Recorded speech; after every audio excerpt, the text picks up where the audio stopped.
Fora da política não há salvação. Um canal e podcast para discutir política. Produzido por mim, o cientista político Cláudio Couto.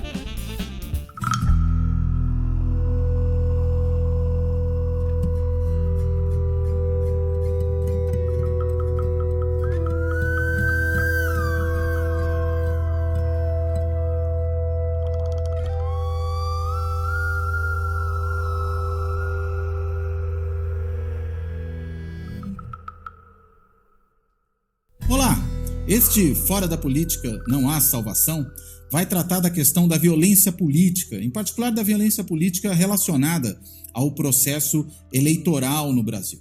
A gente tem vivido um momento muito conturbado na política brasileira, em boa medida provocado pelas ações do presidente da República. O presidente da República tem instigado o ódio contra os seus adversários políticos, a intolerância, tem feito um discurso que transforma adversários em inimigos, né? Tem usado, e aí desde muito tempo, desde a campanha eleitoral no mínimo, um linguajar em relação aos seus adversários que fala em, muitas vezes, eliminação física, fala que vai fuzilar a petralhada, né? Trata realmente os adversários como aqueles que têm que ir para a ponta da praia, para usar uma outra expressão, diz que os opositores ou vão para fora do país ou vão para a cadeia, e por aí vai. Agora, mais recentemente, tem usado a ideia de que a eleição agora é uma eleição em que há uma oposição entre o bem e o mal, uma luta do bem contra o mal, na qual, evidentemente, ele se coloca como bem. E nós temos visto que os episódios de violência relacionados à eleição presidencial, em particular, têm aumentado, né? Nós vimos o assassinato do Marcelo Arruda, daquele militante e dirigente do PT em Foz do Iguaçu. Vimos o caso no Rio de Janeiro, lá na Cinelândia, de uma bomba que foi jogada por um militante bolsonarista num comício, né, em que o Lula também falaria antes do comício começar, mas de qualquer jeito produzindo uma confusão. Vimos também uma situação em que, em Uberlândia, um drone foi utilizado para lançar uma chuva, né, um spray de excrementos misturados com veneno em cima das pessoas que estavam ali aguardando. Enfim, ovos e excremento de novo jogado em cima do carro do juiz que determinou a prisão do ex-ministro da Educação, Milton Ribeiro, envolvido ali com a máfia dos pastores lobistas. Ou seja, os casos de violência política têm aumentado. Mas a violência política no Brasil e relacionada às eleições, ela não se restringe a essa que a gente está vendo agora. É um fenômeno mais antigo, mais enraizado e mais disseminado, que inclusive ocorre e de maneira mais intensa em anos eleitorais, né? E particularmente no período mais próximo ali do processo eleitoral, do dia da votação propriamente dito. E eu estou dizendo isso por quê? Porque há estudos que têm mostrado isso, particularmente os estudos que têm sido liderados aí pelo Felipe Borba, né? O Felipe, que é um dos nossos convidados de hoje, ao lado dele o Vinícius Israel, que é um coautor dele num desses estudos, um artigo recente saído na Revista Brasileira de Ciências Sociais, a RBCS, mas eles têm também um trabalho muito interessante, que é um boletim que mostra periodicamente como é que está a situação da violência política no Brasil, né? E no caso desse artigo, que eu mencionei dos dois e de mais dois outros coautores, eles mostram muito claramente que nas eleições municipais esse é um fenômeno que ocorre de maneira muito intensa.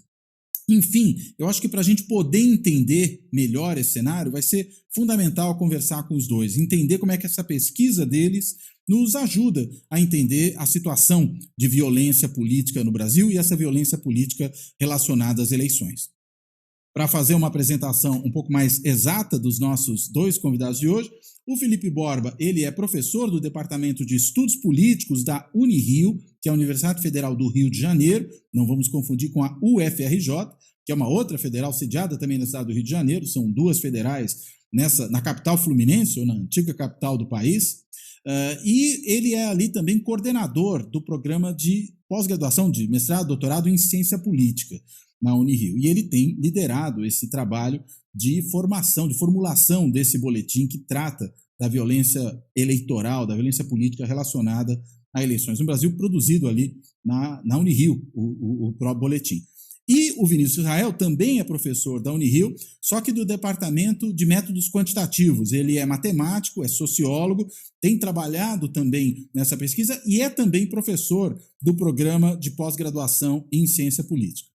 Mas, enfim, feita esta breve ou longa apresentação dos nossos dois convidados de hoje, sem mais delongas, eu vou passar a palavra para eles. Primeiro, evidentemente, agradecendo a presença deles no programa, agradecendo também eles terem topado fazer essa conversa, e vou começar lançando uma pergunta para o Felipe.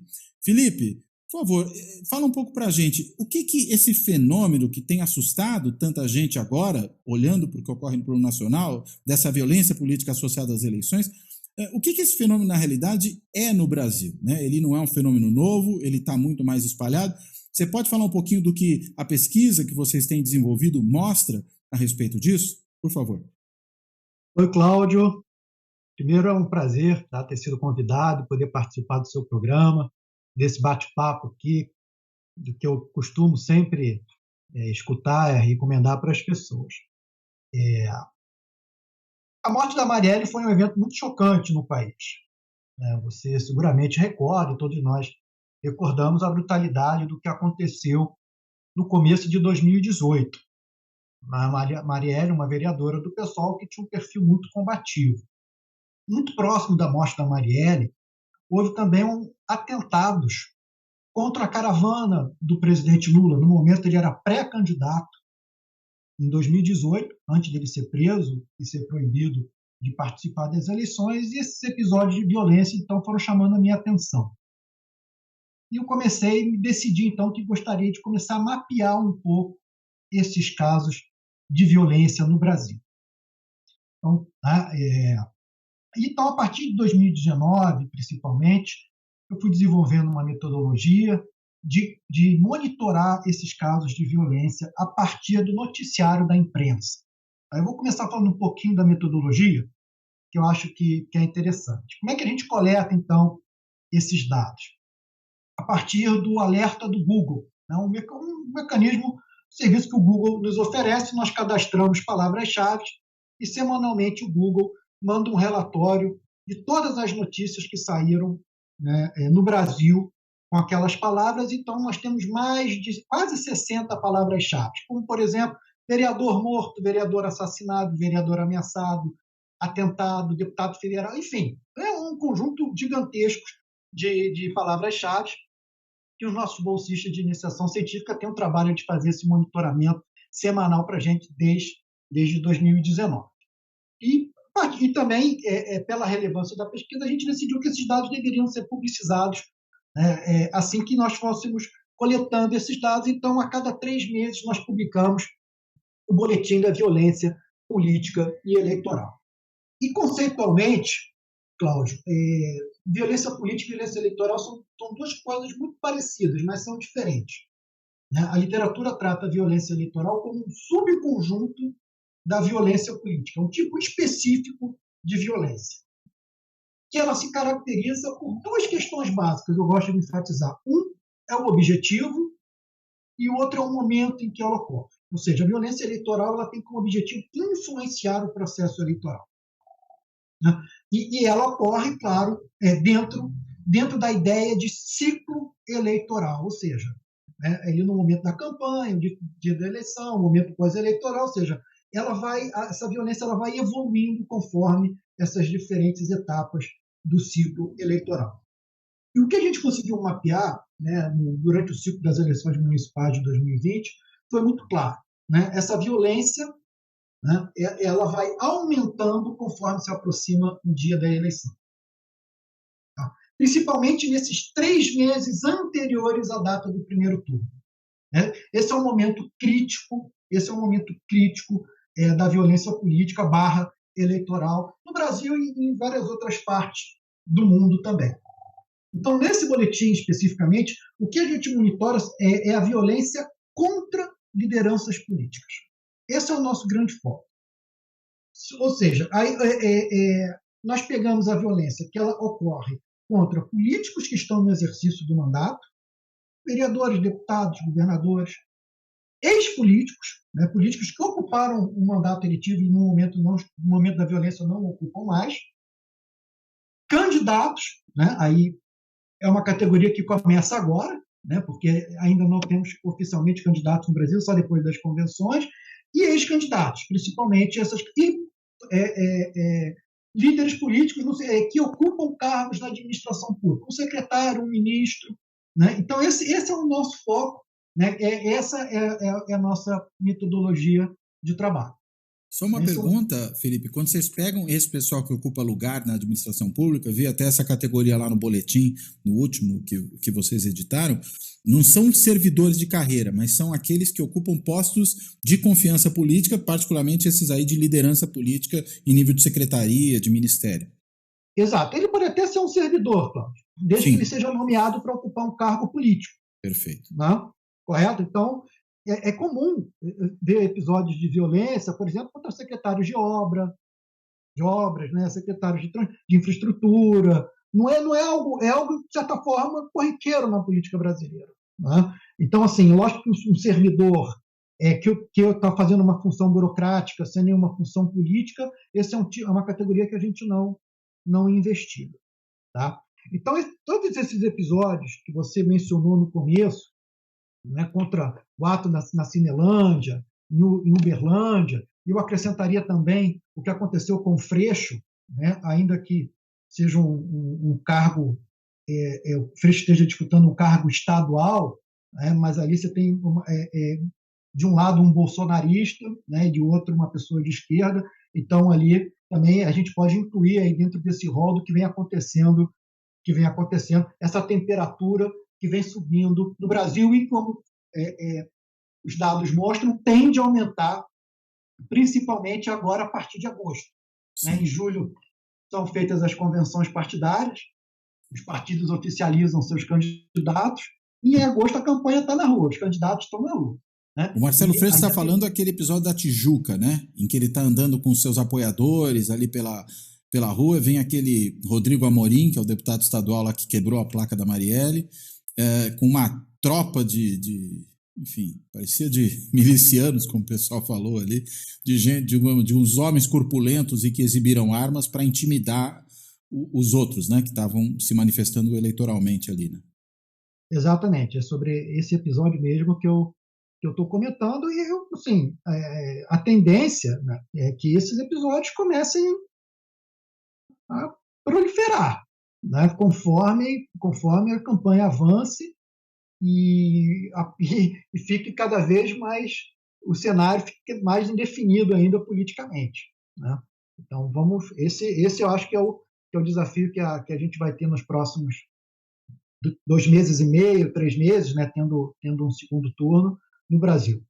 Agora, a gente vê isso agora no caso da presidência, né? E no caso do Rio, que você mencionou do Freixo, a gente está falando de uma eleição estadual.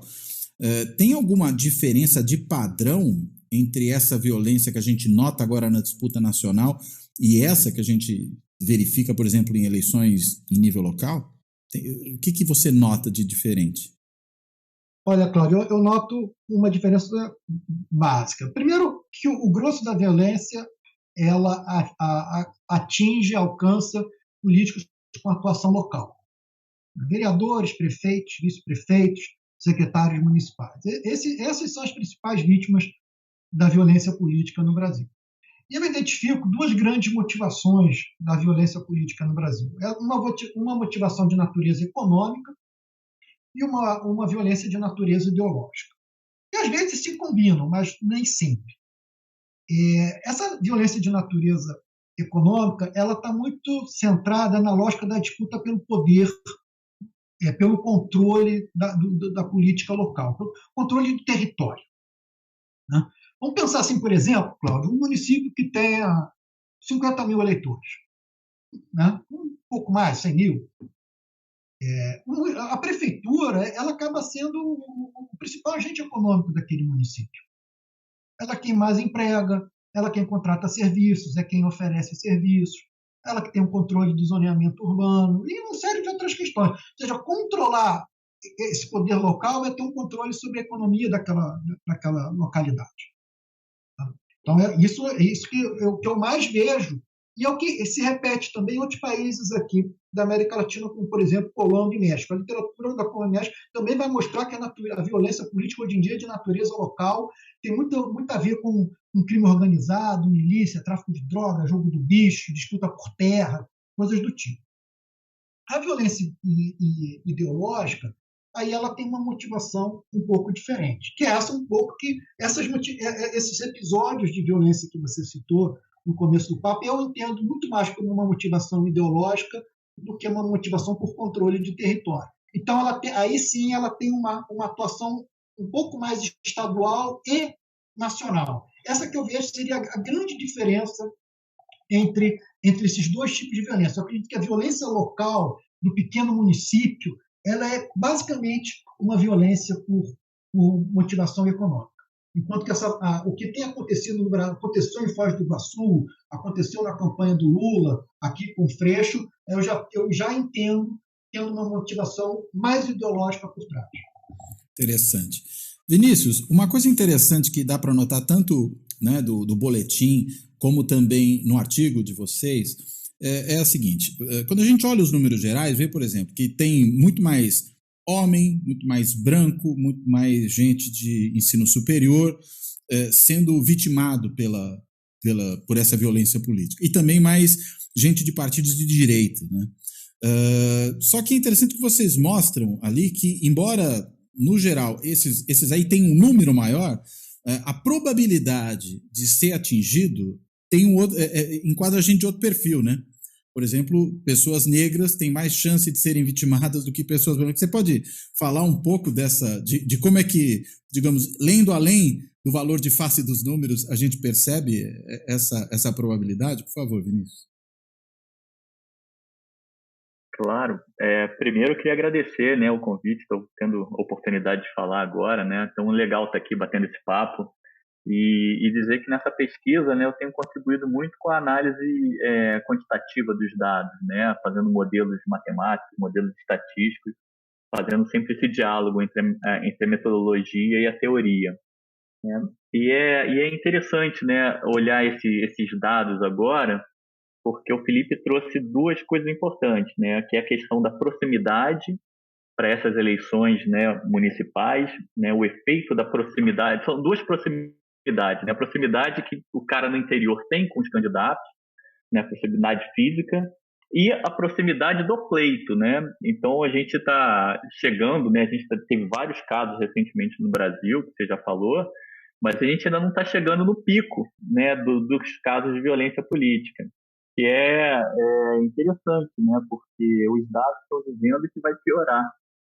Então isso é uma coisa que a gente tem que ficar alerta, né? Porque conforme esse pleito vai chegando, se a gente já está num caso, né, de violência política que a gente está observando, né, nessa centralidade na mídia, né, os dados eles tendem a se repetir, né, as coisas devem piorar daqui para frente. E quando a gente fez, né, quanto mais perto do pleito a gente fica, né? É isso que está causando, né, acho que bastante perplexidade, né, principalmente na gente, porque a gente sabe que essa curva ela aumenta. E se ela já está muito alta antes desse pico, então a gente pode esperar que a violência política, se a gente não, né, as instituições não tomarem conta disso aí, né, garantindo a segurança dos candidatos, do pleito, a gente pode ter uma escalada dessa violência. Mas eu acho que da sua pergunta tem duas coisas diferentes, né? Porque uma é o número absoluto das pessoas que são vítimas dessa violência, né? E você tem um perfil muito característico dos candidatos, né? Normalmente homens, brancos. Então, você tem uma cara com escolaridade média alta. Então, você tem um perfil desses candidatos que são a maioria. Então, logicamente, eles também são a maioria que são vítimas. Então, por isso que a gente pensou assim, olha, a gente não pode olhar só o número desses candidatos, mas a gente tem que calcular também a probabilidade desses caras sofrerem, né, o pior tipo de violência, que é a tentativa de homicídio ou homicídio. Então a gente olhou assim, bom, então a gente já sabe que quem está disputando é quem tem mais chance de sofrer violência. Mas o que acontece nas violências mais graves, né? A gente olhou e resolveu fazer um modelo para o homicídio. E aí a gente tem essas inversões. né, o homicídio ele acontece mais com não brancos de baixa escolaridade, né, nessas regiões mais interioranas, né? E isso é interessante, né, porque você vê que a violência urbana ela se reproduz também na violência eleitoral quando você vê os crimes que são mais violentos, né? Homicídios, atentados, etc. Então, essa escolha foi um achado interessante, né? Porque você não vai falar, a violência também eleitoral e violência política não está desconectada da violência urbana ou da violência brasileira, né? Então essas coisas elas têm que ter normalmente tem uma conexão e a gente encontrou essa conexão também nos crimes mais violentos. Agora, tem alguns tipos de crime, né, de violência política que queria perguntar para vocês como é que vocês enquadram, né? Tô pensando aqui num exemplo recente, eu não vou lembrar agora exatamente em que município foi isso, mas teve um município que o diretório municipal do PT sofreu um atentado, uma tentativa de incêndio, né? Jogaram, acho que um coquetel molotov ou botaram fogo em alguma coisa ali nesse diretório municipal. Nesse caso, a gente não está falando de um ataque a uma pessoa, né, a um candidato, a alguém que ocupa um cargo, mas a própria sede de um partido. Isso chega a entrar na conta? Não entra? Como é que vocês estão considerando esse tipo de violência? Então, Cláudio, a literatura de violência eleitoral, ela vai dizer que existem diferentes alvos dessa violência. Pessoas, né, políticos são um tipo de alvo, eleitores são outro tipo de alvo, e também instituições físicas, né, como sede de um partido, o Capitólio, né, por exemplo, foi uma invasão contra uma instituição, né, foi uma violência contra uma instituição. A gente monitora esses casos, mas eu não teria como te passar isso agora, porque eu não estou com um banco de dados aqui. Tá? Mas a gente monitora também esses episódios de violência que são feitos contra instituições físicas, sede de partido, né? entre outras questões. Isso tudo são episódios de violência política, mas não aparecem no boletim. Tá? Como também nesse ano, também começamos a monitorar esses episódios de violência contra eventos de campanha, coisas do tipo, porque também... Né, não tem um alvo específico em termos pessoais, né? Não tem. Né? O Lula não sofreu um ato de violência, tanto em Uberaba quanto aqui na Cinelândia, né? Mas foi contra o evento em si. Né? Foi quase que uma intimidação coletiva, vamos assim dizer. É uma maneira de intimidar coletivamente. Então, a gente está monitorando isso e vamos pensar depois como pensar isso teoricamente, analiticamente, tá? Mas não faz parte do nosso estudo, que você citou, nem do boletim. Mas eu queria citar um dado aqui, uma coisa sobre essa eleição que está me chamando muita atenção, Cláudio. Eu posso falar disso agora. Por favor. O que acontece? Eu tinha uma previsão de que a violência política, eleitoral, nesse ano seria menor que em 2020. Eu tinha essa percepção. Né? Ainda que estivéssemos no momento, como estamos no momento, superpolarizado. Por quê? Porque o número de candidatos nas eleições municipais é absurdamente maior. O número de competidores, o número de políticos no exercício do mandato. São 5.570 municípios no Brasil. Sei lá quanto tiver. São mais de 500 mil.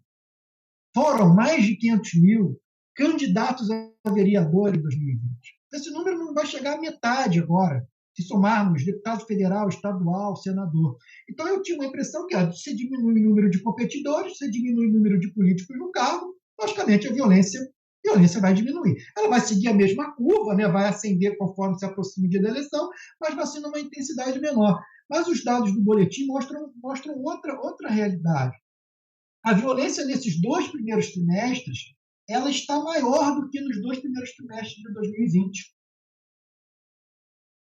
E isso me surpreendeu de uma maneira muito grande. Eu fiquei tentando aqui pensar por que isso está acontecendo. Né? Boa parte disso se deve porque a violência continua sendo contra políticos de atuação local. Só que aí o que eu estou imaginando, eu imagino 2 questões. Uma é que a esses cargos locais estão sendo acrescentados a violência contra políticos de atuação estadual e nacional.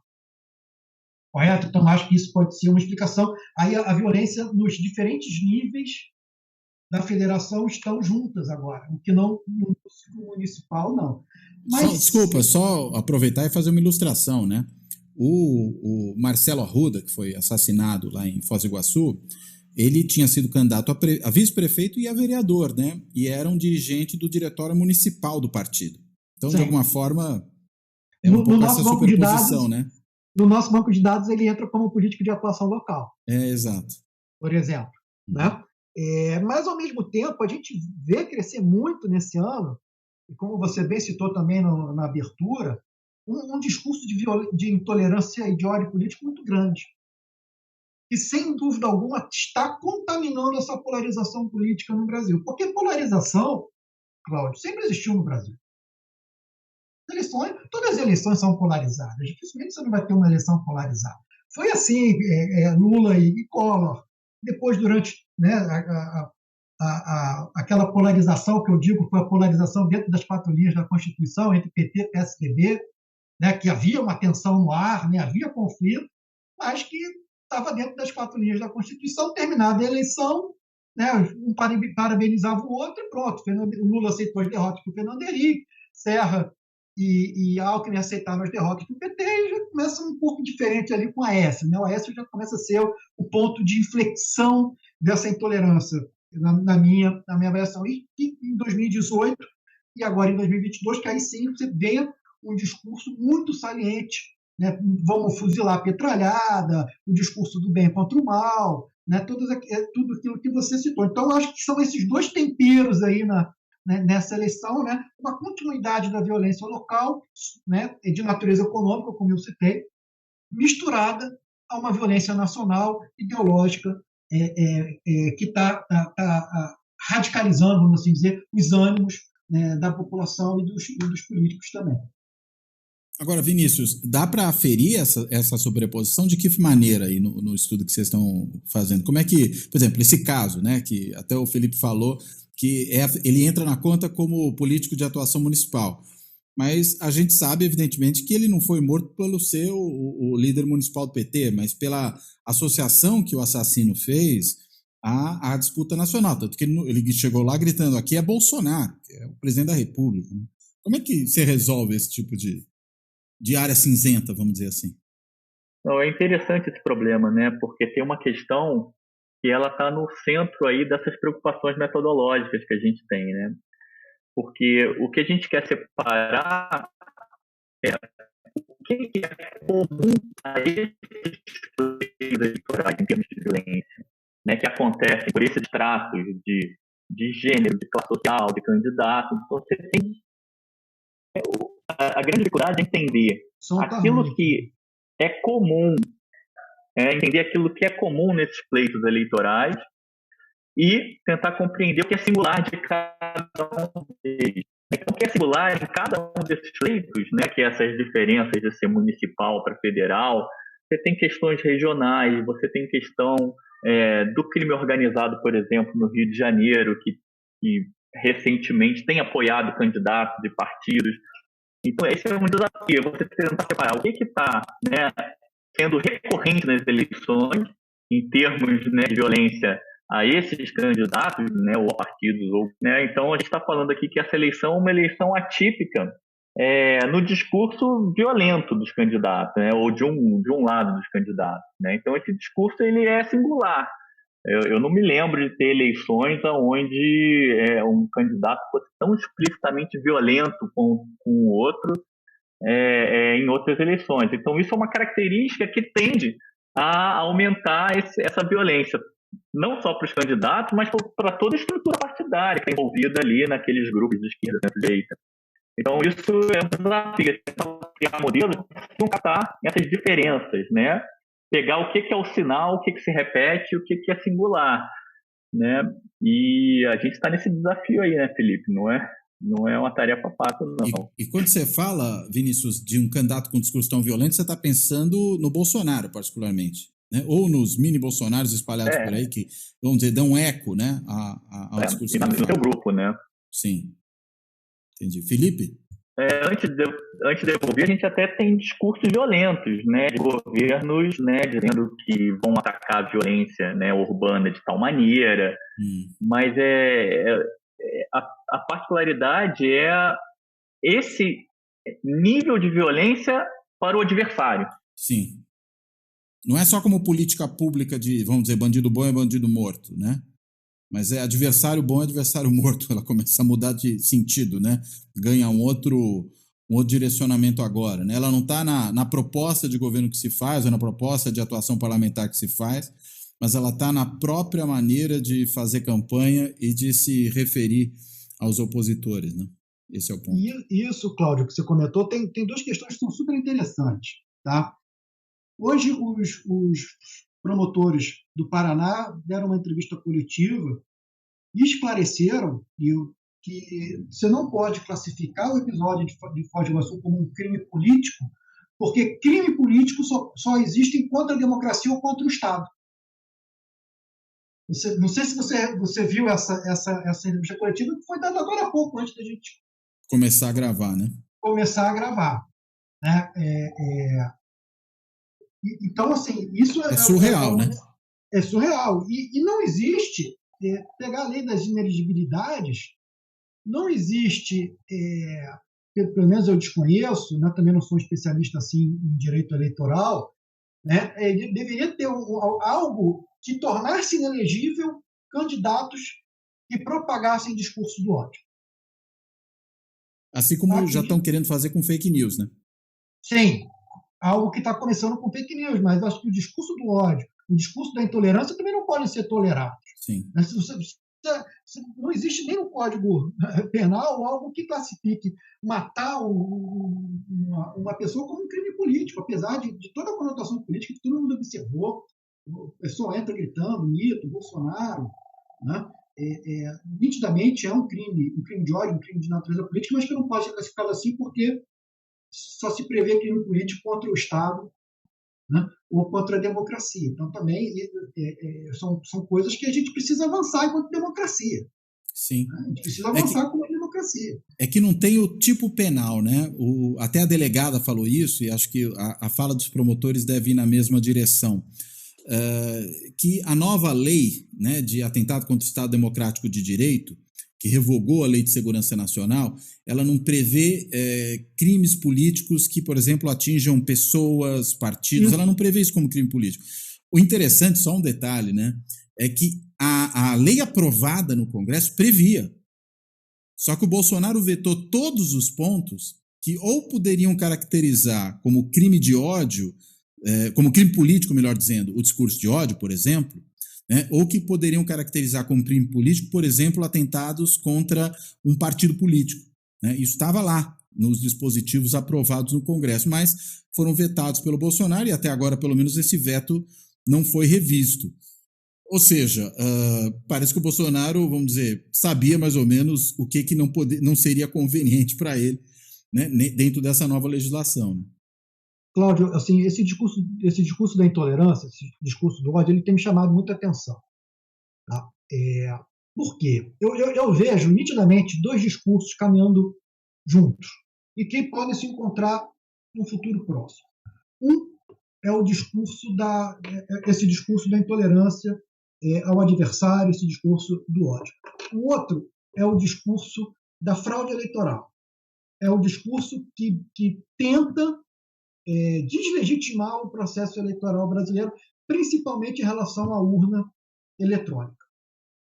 Então, o que eu acredito que possa acontecer? Se Bolsonaro perde a eleição, principalmente por uma margem estreita de votos, e ele convenceu seus apoiadores de que ele perdeu a eleição porque ele foi roubado, eu acredito que se convencesse os eleitores e esse discurso casar com o discurso do ódio, isso podemos ter uma violência pós-eleitoral inédita no Brasil. Inédita. E eu não digo nem algo parecido com o Capitólio, não. Eu espero estar completamente equivocado na minha análise, na minha previsão. Eu torço para estar equivocado.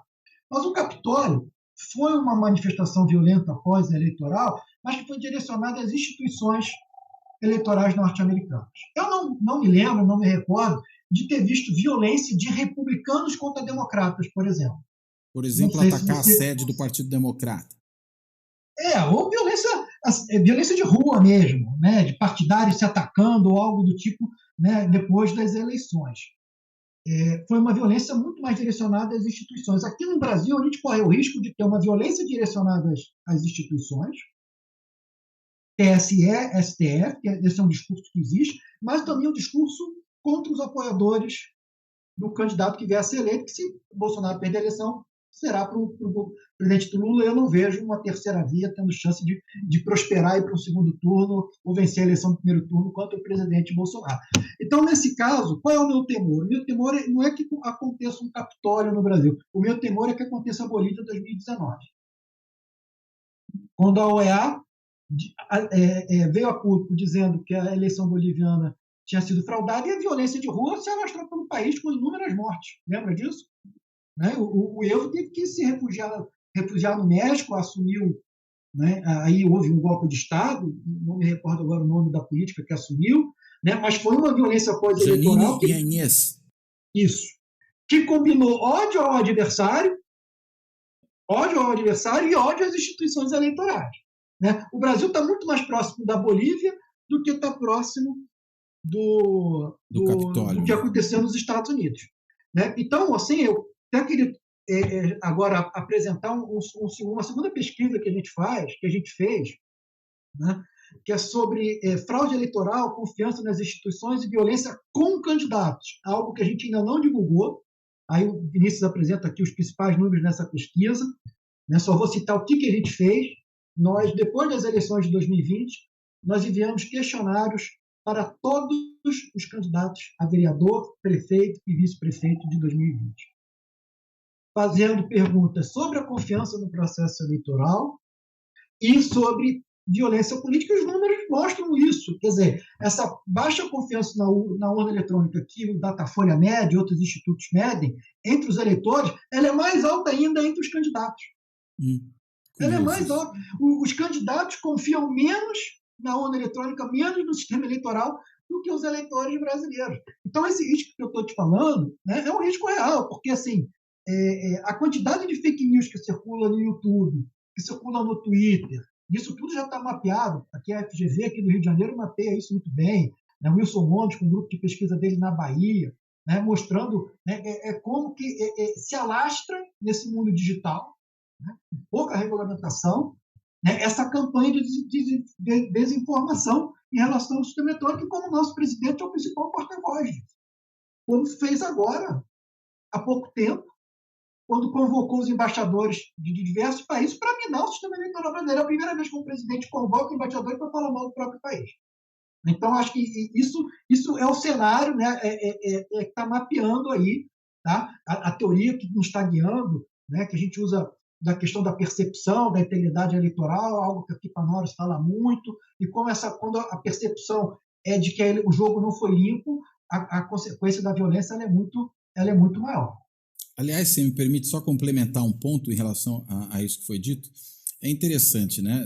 Acho que é muito instigante esse ponto que você levanta, né? Que no caso do Capitólio foi um ataque mais às instituições eleitorais, e o Capitólio, naquele momento, o Congresso, como aquele que daria posse, né, aos eleitos. Acho que é esse o ponto. Enquanto que no nosso caso, quem dá posse aos eleitos é a Justiça Eleitoral, né? Então, o primeiro vai na direção do Judiciário, que não à toa, né, tem sido, primeiro no caso do STF, mas também no caso do TSE, o alvo predileto do bolsonarismo, né? Desde o começo do governo Bolsonaro. Né? Num primeiro momento, aliás, para ser mais exato, até havia também um certo direcionamento para a Câmara dos Deputados, porque era o Rodrigo Maia, na época, o presidente da Câmara, e aí havia uma animosidade do Rodrigo Maia com o Bolsonaro. Depois que o Lira assumiu, aí só sobrou mesmo o Judiciário. Né? Agora, existe essa ideia, né, de que o outro lado é o mal, de que o outro lado é que vai roubar a eleição, e o faz mancomunado com o Judiciário, essa ideia. Né? Esse é o discurso. Os ministros do Supremo que teriam inocentado Lula para elegê-lo, os institutos de pesquisa que falsificam dados para dar a impressão de que o Lula vai ganhar, é uma grande conspirata, né? Tudo isso que... Estou falando, claro, no linguajar do Bolsonaro. Agora, estou chamando a atenção para isso por uma razão, né? Se o questionamento for realmente, né, um questionamento ao sistema de votação, ao processo de votação, é curioso, né? Porque isso ganha uma característica que só tem mesmo como ser, eu diria, nacional, né?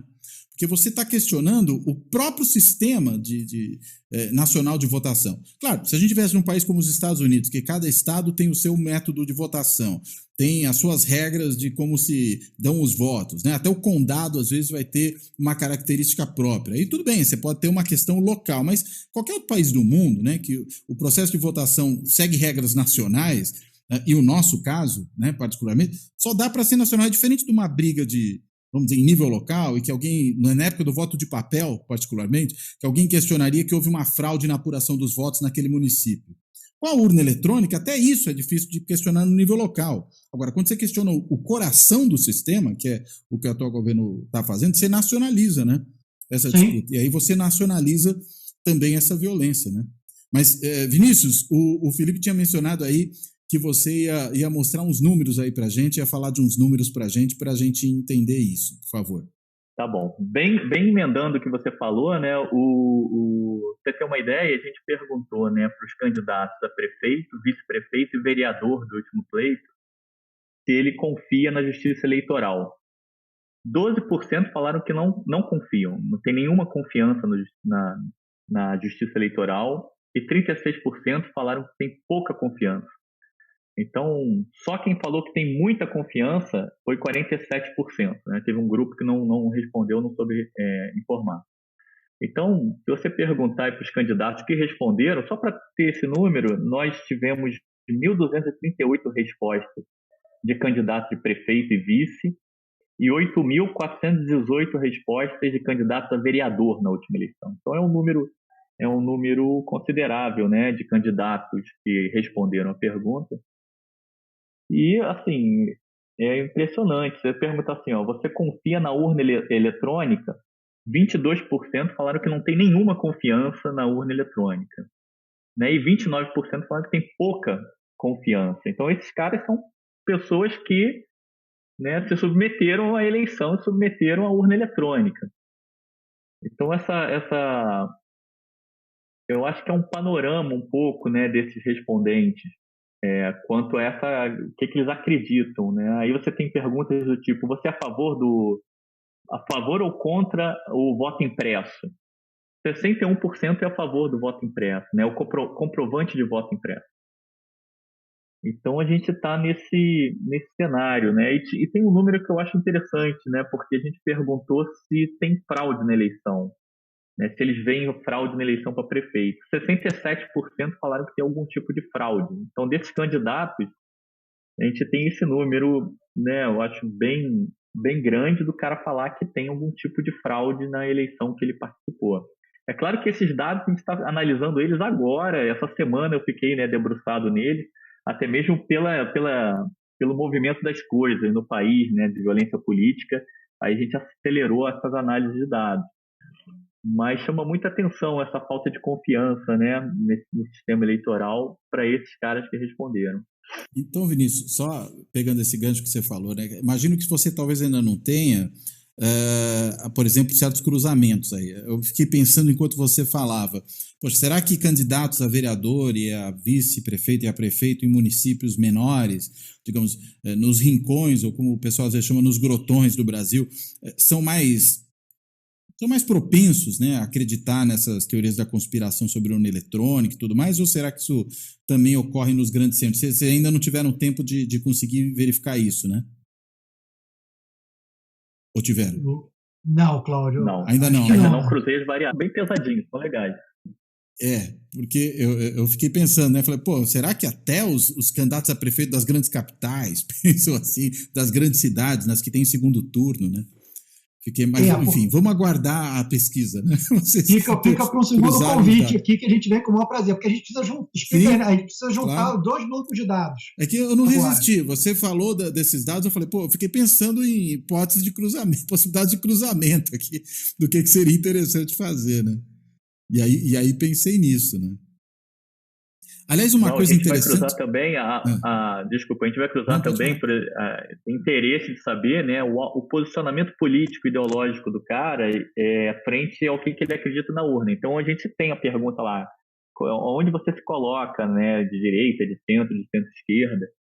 Então, a gente consegue ver se tem uma relação entre, né, essa autodeclaração de posicionamento e a visão que ele tem, né, da urna eletrônica, da justiça eleitoral, e também olhando esse posicionamento, né, a partir do estudo com a violência política. Porque esse banco de dados ele é interessante, ele é diferente do que a gente estava comentando no início da conversa, né? Porque o do início da conversa são registros da mídia. Então, no registro da mídia, normalmente você reporta alguma violência mais grave, né? Uma ameaça, uso de arma de fogo, né? E nessa pesquisa, cada um desses parlamentares, desses candidatos, que estão falando sobre o que eles sofreram de violência. E aí a ameaça, o crime de ameaça aparece muito mais e aparece muito fake news. O cara diz, eu estou sofrendo muita fake news e injúria, difamação, né? Porque são crimes que talvez, né, não tenham tanto interesse de divulgação na mídia, mas que o candidato ele está sentindo mais esse tipo de violência contra ele, né? Então tem várias entradas aí. A gente que faz análise de dados, a gente fica numa curiosidade terrível, né? Porque a gente fica... Tudo isso que você está pensando fica na nossa cabeça de querer fazer, né? Mas a gente está nesse caminho aí. Interessante. Porque, Cláudio, o que acontece? A gente tem um questionário, né, que a gente encaminhou, e foi um trabalho brutal, porque a gente fez pelo SurveyMonkey, e o SurveyMonkey só permite que a gente envie 10 mil questionários por mês. Foram quase 550 mil candidatos, somando vereadores, prefeitos e vice-prefeitos. Então, tivemos que enviar inúmeros 55 e-mails, pelo menos. 55 e-mails, pelo menos. E tem que enviar depois o lembrete. Né? Mas aí tudo bem, o computador envia sozinho por programação. Né? E, às vezes, os candidatos depois entravam. Eu que fiz o envio, por que você está me perguntando isso? E eu recebi um monte de desaforo. Né? Aí eu tinha que ir lá, né, educadamente, desculpa, não era o nosso interesse incomodar, e não sei o quê, não sei o quê. Mas a gente vai juntar o questionário com outros dois bancos de dados. Né? Um que tem um perfil socioeconômico e político, né? Qual é a filiação partidária, a idade, o sexo, ocupação, né? Isso que o TSE informa sobre os políticos, e um outro banco de dados com o resultado eleitoral. Né? Porque também a gente tem que ter... Muitas vezes existe choro de perdedor. Né? Quem perde tende a confiar menos. Né? Então, isso é uma variável de controle fundamental que a gente vai ter que incluir. Né? Vocês pegaram candidatos e não necessariamente os eleitos, né? Oi, desculpa. Vocês pegaram candidatos e não necessariamente os eleitos. Porque aí, enfim, é claro que vai ter mais perdedor do que ganhador, né? Então tem chance de ter mais choro, né? Então a gente tem que ter um pouco de cuidado também com o que a gente vai analisar depois. Aí essa função de juntar o banco de dados, fazer essas coisas, isso é trabalho do Vinícius. O Vinícius que está se debruçando sobre isso no momento. Mas, Vinícius, passa aí os dados da violência, tem aí? Estão à mão? Tem. Estão aqui. Então, vou falar porque tem um outro dado interessante, né? Porque os prefeitos e vices, né, os candidatos a prefeito e vice, afirmaram 44% que sofreram algum tipo de violência. E os candidatos a vereador foi menos, né? Foi 32%. Então, olhando assim só esses dados, né, parece que a percepção, porque também tem uma questão da percepção da violência, né? Os candidatos a prefeito e vice, eles têm essa observação de que eles declaram que sofreram mais violência do que os candidatos a vereador. E tem uma coisa interessante, né? Porque o reporte mesmo de violência é a agressão verbal. Né? A agressão verbal, 41%, e ameaça, 18%. Isso no total. Então, a gente tem, né, tá um pouco viciado no outro banco de dados, analisar o outro banco de dados dos reportes. A agressão física e tentativa de assassinato foi 3% dos relatos, né, de quem respondeu esses questionários. Então, é interessante, né, você olhar que algum tipo de ameaça, né, 44% ou 30% está relatando que está sofrendo. E a gente perguntou também outros, né, qual outro tipo de violência que não essas que estão aí. E aí aparece muito essa questão de você ser difamado, né? E agora eles colocam isso, né? A pergunta era livre e o cara diz, eu sofri fake news, calúnia, difamação, calúnia. Então também é um campo grande dessas violências que são sentidas pelos candidatos aí nesse último pleito. Desculpa, Cláudio, Não, o que vale a pena complementar um pouco o que o Vinícius está falando é que o mundo da ameaça hoje em dia ele é facilitado pelas redes sociais. Sim. Então, assim, até no próprio boletim que a gente monitora a notícia, é muito candidato que vem a público e diz que sofreu violência, foi ameaçado nas redes sociais.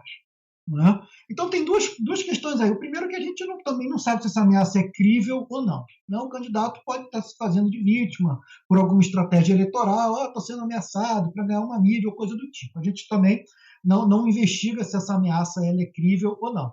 Mas, sem dúvida alguma, antigamente era mais difícil ameaçar, você tinha que se aproximar do candidato, né, fazer uma ameaça, ou de repente ligar para o candidato, mandar uma carta por escrito, aí você deixa registro. Né? Hoje em dia, você entra no Twitter do político, manda uma mensagem, escreve ali usando uma conta falsa, vou te matar, candidato, não sei o quê. Então, o mundo da ameaça hoje em dia também é um mundo que foi muito facilitado pela existência das redes sociais. Eu fiquei só pensando numa coisa, né, do que o Vinícius levantou, né, que prefeitos se declaram mais ameaçados, né, do que candidatos a vereador, mas muito provavelmente por uma razão que deve ter a ver também com o porquê a imprensa dá mais importância a ameaças a candidatos ao executivo ou a membros do executivo do que a vereadores. Porque é muito mais visível, né? É muito mais central. O chefe do executivo, até para fazer uma matemática tosca aqui, né? Enfim, neste município só há lugar para um prefeito, mas há lugar para um certo número de vereadores, né? Então, se aquele cara ganhar a eleição, eu não ganho. Agora, para vereador pode ser que eu ganhe, mesmo que eu tenha adversários meus sendo eleitos, né? E aí, possivelmente, você tem um acirramento maior, né, da disputa eleitoral para o executivo, como para qualquer cargo majoritário, eu imagino, mas no caso aí dos municípios, evidentemente, para o executivo, depois só para o Senado ou para governador é que a gente vai ter também essas possibilidades. Né? Toda a literatura fala muito disso. Né? O sistema eleitoral tem uma influência muito grande sobre a incidência da violência. O sistema majoritário normalmente tende a ser mais violento do que o sistema proporcional, justamente porque o vencedor leva tudo. Exato. Né? Isso é presente nesses estudos de violência política comparada. Todos eles mostram que a violência aumenta muito quando o sistema eleitoral é majoritário, né, principalmente de primeiro turno, né, do que quando é o sistema proporcional, porque, bem ou mal, o candidato ainda consegue, né, ele está disputando contra 10, 12, 15, dependendo de São Paulo, 70, então não quer dizer que não tenha competição, né, no sistema mais proporcional, é óbvio que tem competição, dilui, né? É difícil ser eleito, mas sem dúvida quando só tem uma vaga, né, aí a estratégia da violência ela é muito mais útil, desculpa esse útil. Sim, útil, né, pro criminoso, né? Para o criminoso, do que no sistema proporcional. Claro.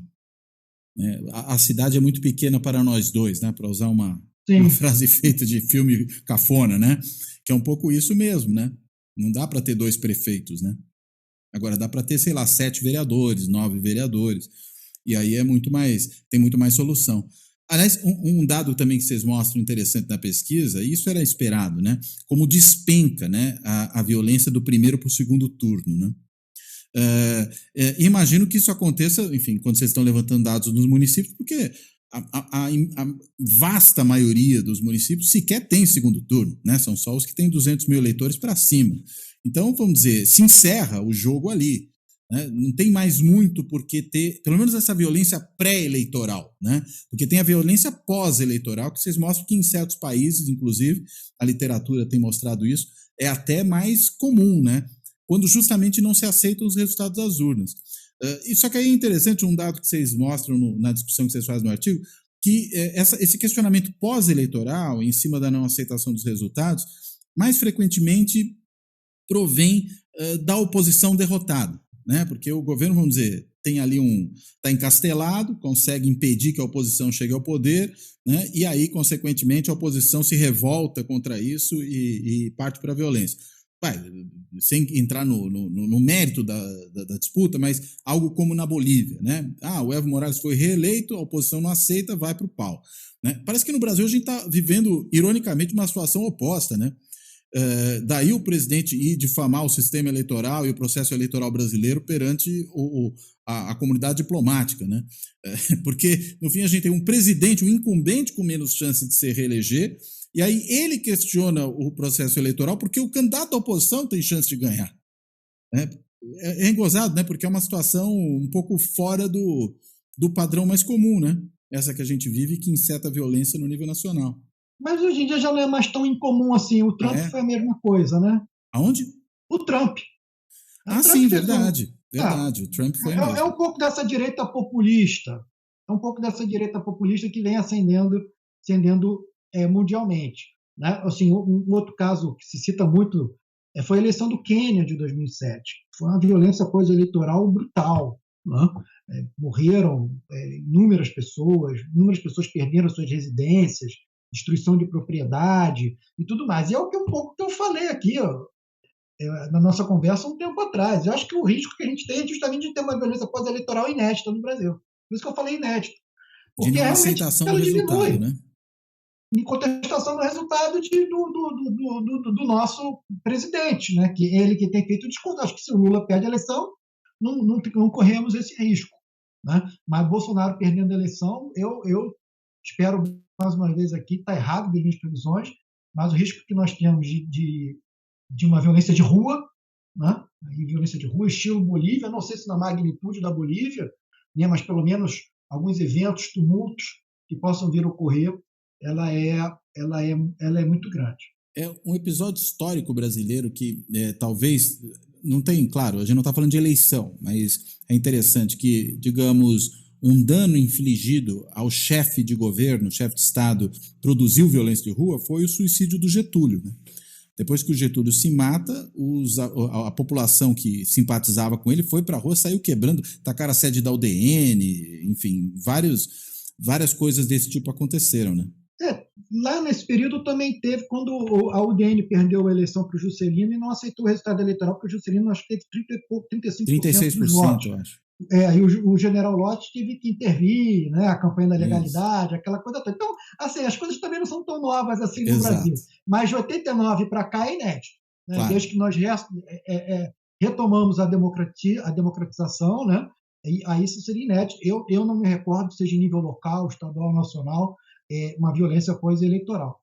Mas acho que o Vinícius queria falar alguma coisa, Vinícius? Vai lá, Vinícius. Tá interessante esse bate-papo aqui que a gente está fazendo, né? Porque na última eleição, né, a gente acompanha, né, as eleições, eu tenho estudado muito sobre violência, e nas últimas eleições a violência ela já estava no centro do debate, né? Tinha muitos argumentos, né? Por que o Bolsonaro chegou no poder? Tinha a questão de uma rejeição ao PT, várias teorias, né, que foram colocadas.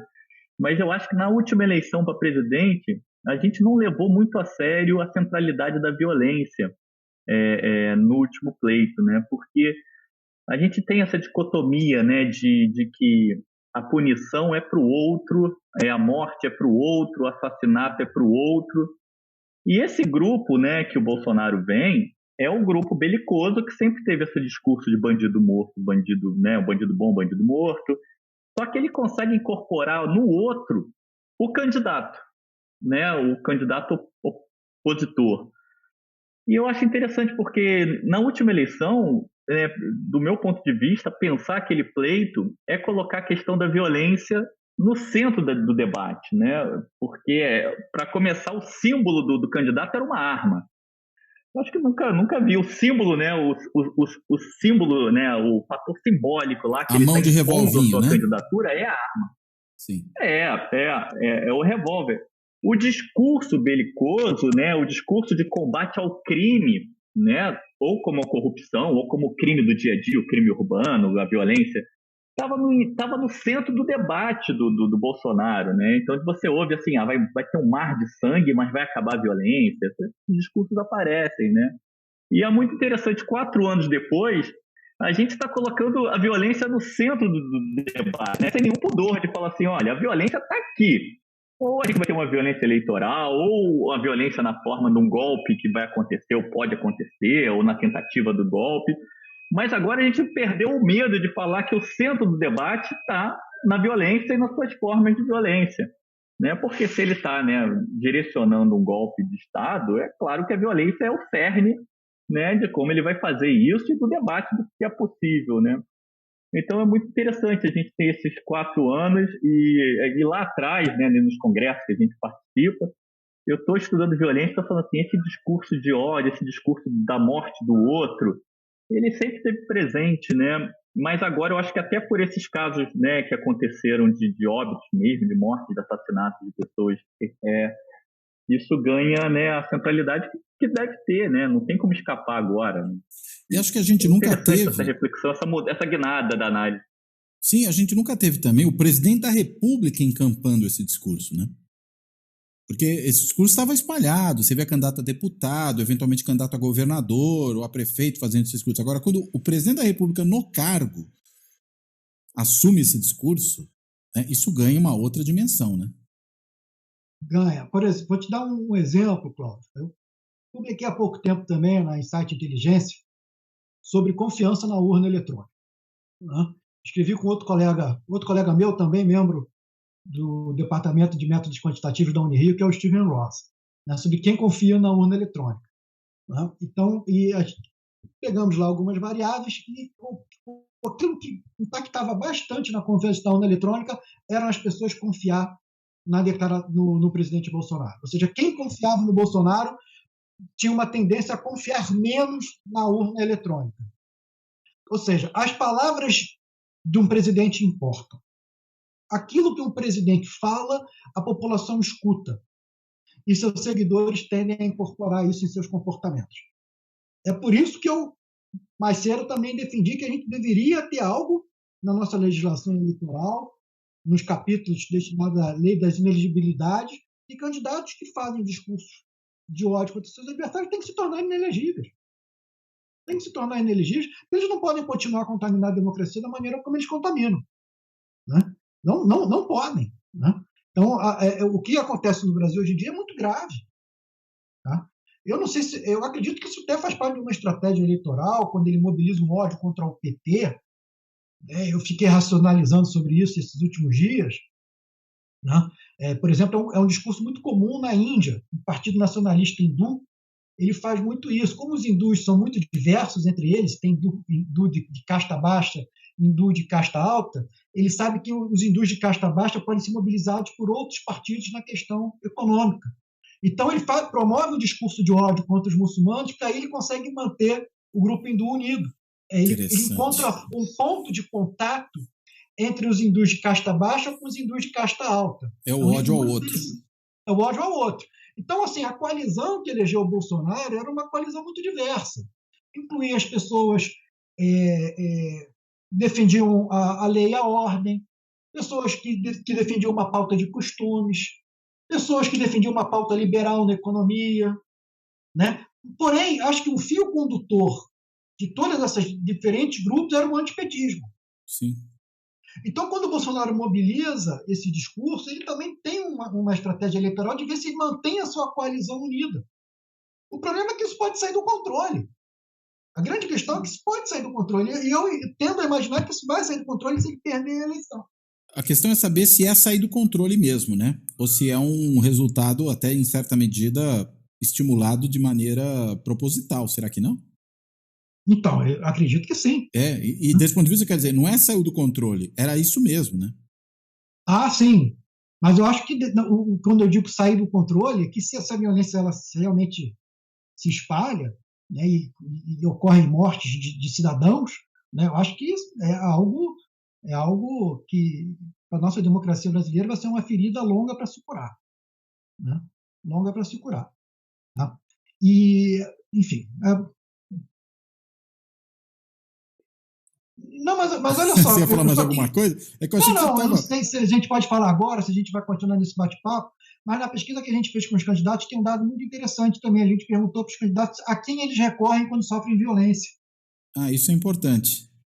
Se é o próprio Não é, Vinícius? partido, se é a polícia, se é o Ministério Público. Isso. A gente também perguntou para ter uma ideia se essas pessoas sofrem caladas ou se de algum modo buscam seus direitos. E o que vocês descobriram?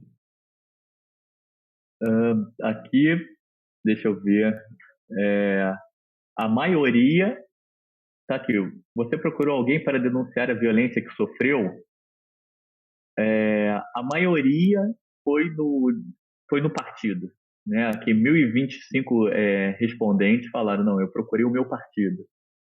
E depois vem a polícia, 520, né? E depois a Justiça Eleitoral, 302 responderam, né? E o Ministério Público, 208 pessoas. Então é interessante o reporte ao partido, né?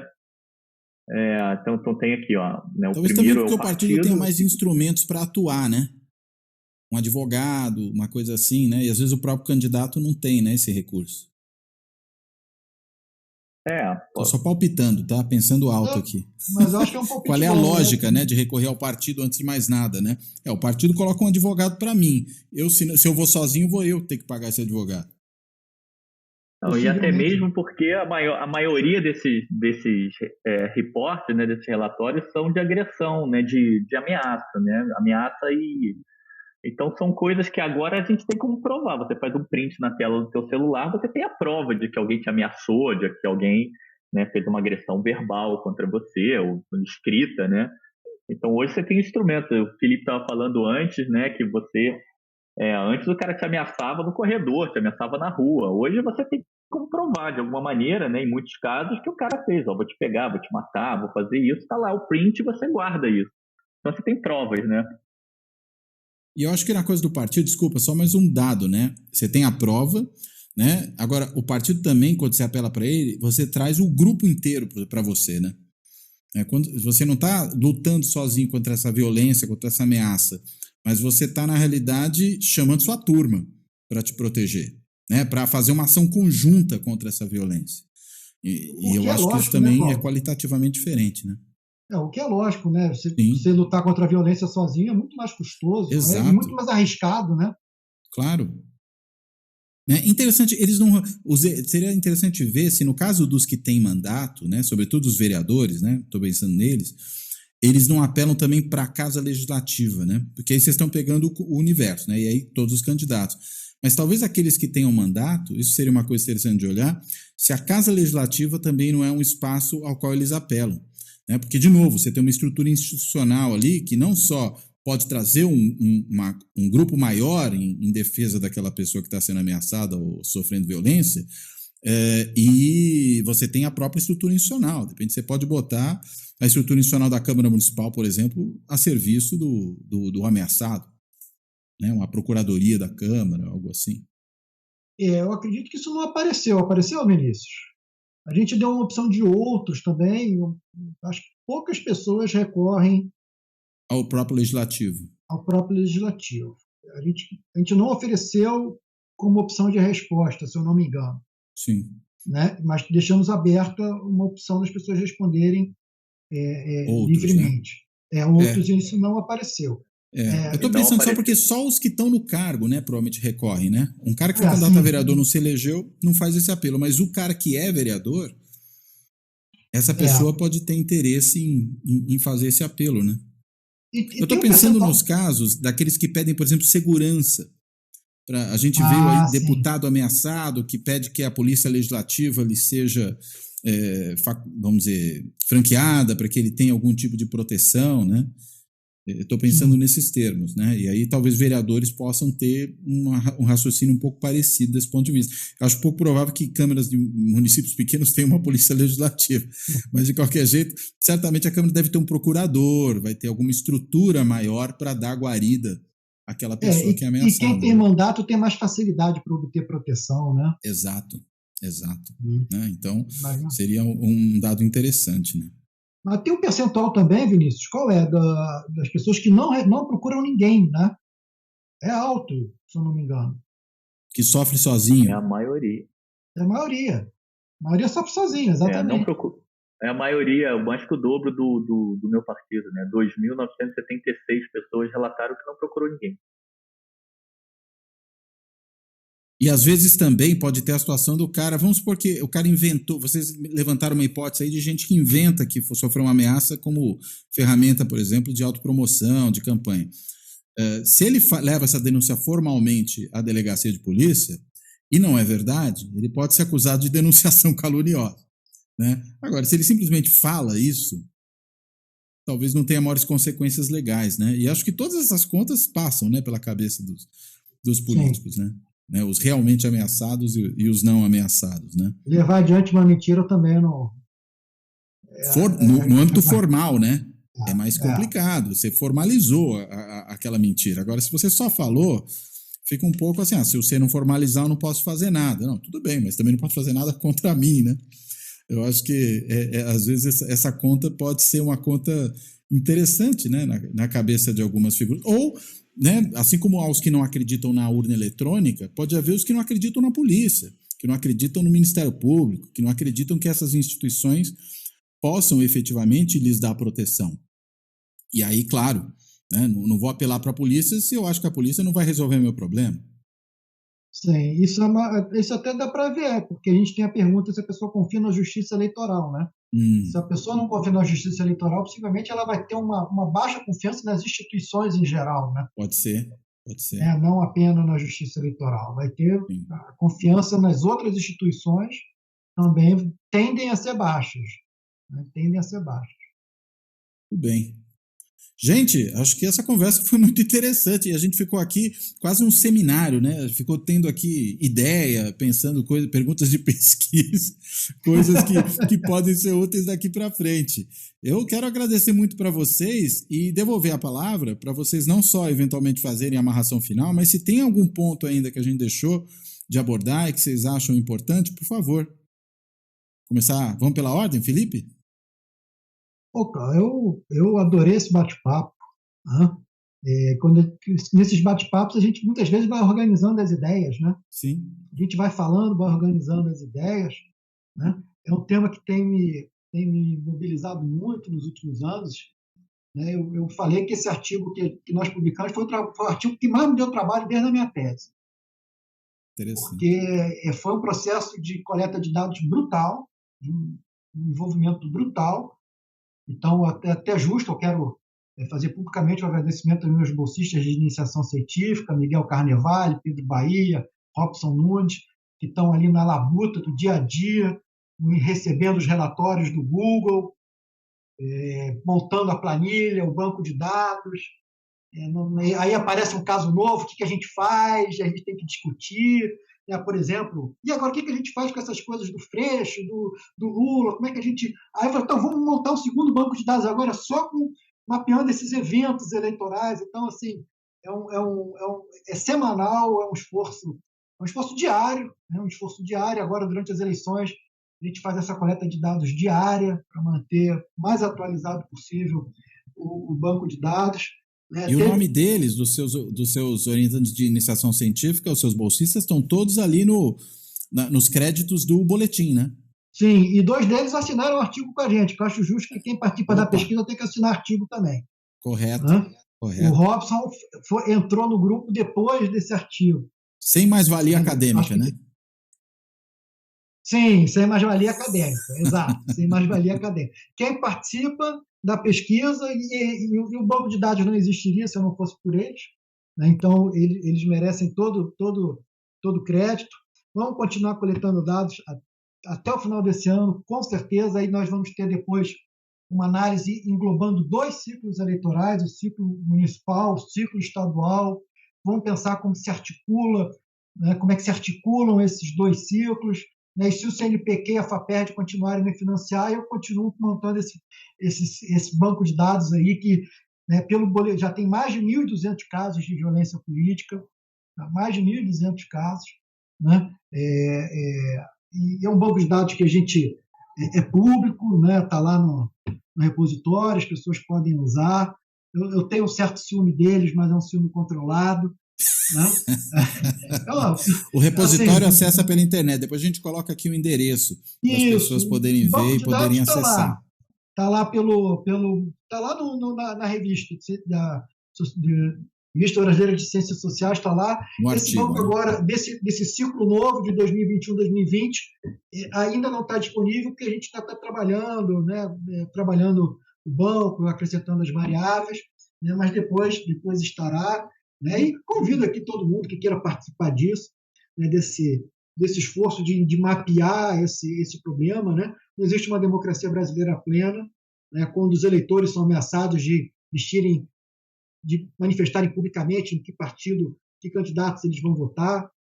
Os candidatos não são livres para fazer campanha, né? E tudo mais. Então, eu encerro aqui minha palavra fazendo esse agradecimento público a você, aos meus bolsistas, e aguardando aí por dias melhores, né? E que esse ciclo eleitoral, contrariando toda a nossa expectativa, seja menos violento do que o de 2020.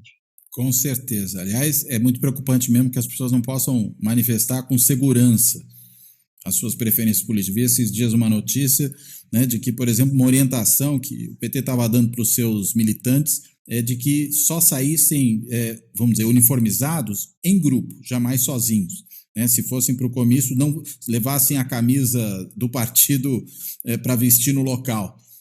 Isso mostra já uma autorrestrição que é sintoma do medo, né? E do medo que essa violência causa. Parece briga de torcida organizada de futebol, né? Exatamente isso.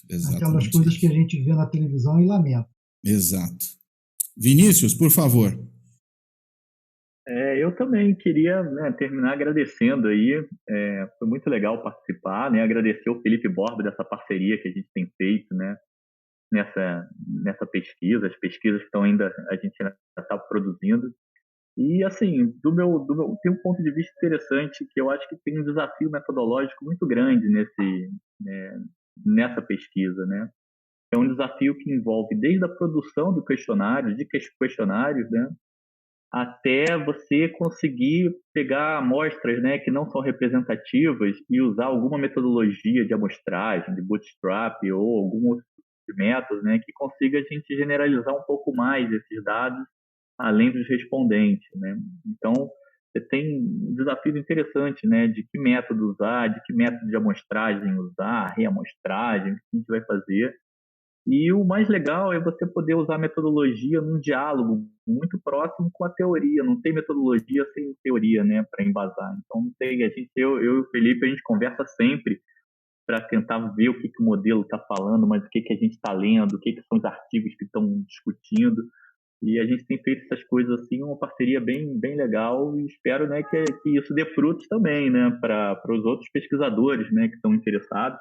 E aí legal falar também que todo esse banco de dados do artigo está aberto, inclusive com a programação que foi feita se você quiser pegar lá o programa em R e replicar no seu computador, você vai conseguir fazer todas as análises que foram feitas no artigo e nos artigos para frente. Então isso é bem legal também. Então agradecer novamente. Muito obrigado, Vinícius. Para quem não está tão familiarizado, o Vinícius falou em R. R é o programa estatístico, né, que permite trabalhar esses dados. Né? Claro que as pessoas que usam já o R sabem muito bem do que se trata, mas às vezes tem gente que não sabe ainda. É um programa estatístico que permite trabalhar dados e é muito usado aí nas ciências sociais de modo geral. Bem, eu quero então finalizar aqui, né, agradecendo ao Felipe, agradecendo ao Vinícius pela ótima conversa, e uma conversa que faz a gente sair daqui com mais ideias a respeito do problema, pensando várias dessas questões, né, de um assunto de uma gravidade imensa, né, de um assunto que é muito importante, sobretudo por a gente estar realmente vivendo um momento difícil da democracia brasileira, né, no pós-redemocratização e no pós-Constituição de 88, acho que nunca ela passou por um momento tão complicado, tão perigoso quanto esse que passa agora, e claro que a violência política, no contexto eleitoral ou fora dele, é um problema seríssimo, né, porque afinal de contas, se democracia é, dentre outras coisas, uma forma pacífica de resolução de divergências políticas, quando a violência entra aí, por definição, você está também matando o próprio processo democrático, né? Acho que a gente tem que pensar nisso, tem que pensar talvez mais à frente, não só na tipificação dos crimes políticos, que ficou uma lacuna aí, que é problemática, e que esses episódios recentes que não estão sendo tipificados como crimes políticos, sendo crimes contra a democracia, contra pessoas, e aí contra o exercício da cidadania política, né, eles precisam ser melhor caracterizados, e acho que, inclusive, contra o próprio discurso de ódio, né, que é outra lacuna que a gente tem aí, uma outra questão que não está sendo muito bem assim, tratada pela legislação brasileira. A gente, acredito, tem que pensar um pouco mais sobre esse ponto. Mas, enfim, dizer tudo isso porque realmente a conversa aí com vocês dois deu muitas ideias e trouxe uma série de reflexões importantes. Mas, feita essa minha consideração final, eu quero finalizar agradecendo, como eu sempre faço, a quem acompanha o canal no YouTube, a quem escuta o podcast nas mais de 20 plataformas aí em que ele está disponível, a quem tem também lido o blog do Fora da Política Não Há Salvação, alojado no site da Carta Capital. Obrigado pelo site da Carta Capital. E, claro, reforçar também o agradecimento que eu tenho feito a quem tem contribuído para o projeto, seja sendo membro do Clube dos Canais, fazendo uma assinatura simbólica no benfeitoria.com, às vezes até mandando pix ou dando aquele apoio ali, né, do tipo gostei no YouTube, que também é uma outra forma de apoio disponível aí para quem quiser apoiar a continuidade do projeto. Então, dito tudo isso, eu me despeço. Até a próxima.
Fora da política não há salvação. Um canal e podcast para discutir política. Produzido por mim, o cientista político Cláudio Couto.